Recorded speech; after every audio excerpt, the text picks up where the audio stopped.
দেখুন, উত্তরবঙ্গে লাগাতার ভারী বৃষ্টি চলছে, বিভিন্ন জায়গায় ধস নামছে।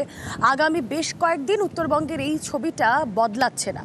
আর তার মধ্যে কালিম্পংয়ের ছবি আপনাদেরকে দেখাবো, যেখানে নদী গর্ভে রাস্তার একাংশ সেতিঝোড়ায় জাতীয় সড়কের একাংশে ধস। 10 নম্বর জাতীয় সড়কে ভারী যান চলাচল বন্ধ। পেডংয়ে ধসের জেরে বন্ধ বাংলা সিকিম বিকল্প সড়কও।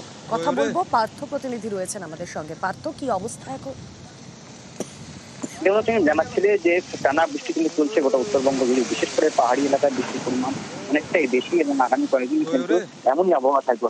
বৃষ্টি ভারী থেকে ভারী অতি ভারী বৃষ্টির সম্ভাবনা রয়েছে পাহাড় জুড়ে। আর তার ফলে কিন্তু নতুন করে আবারও ধস এবং কমে গেছে কালিম্পংয়ের সেতিঝোড়ায়। সেতিঝোড়া সেখান থেকে ছোট গাড়ি এখন খুব দ্রুত চলাচল করছে।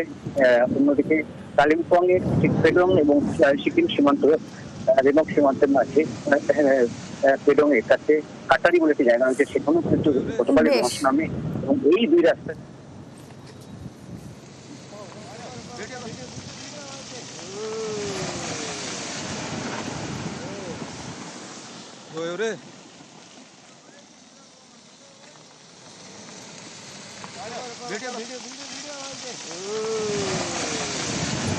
উত্তরে ভারী বৃষ্টি, বিভিন্ন জায়গার ছবি আপনাদের দেখাচ্ছি। কোথাও ধস, কোথাও জলমগ্ন অবস্থা। জলপাইগুড়ির ছবিটা আপনাদেরকে দেখাবো, সেখানে জল থই থই ছবি। শান্তনু প্রতিনিধি রয়েছেন আমাদের সঙ্গে। শান্তনু, নাগারে বৃষ্টি তো হয়েই যাবে, কিন্তু জল জমলে জল দ্রুত নেমে যাওয়ারও কথা, কিন্তু যে ছবি আমরা দেখছি এতে জল যন্ত্রণা।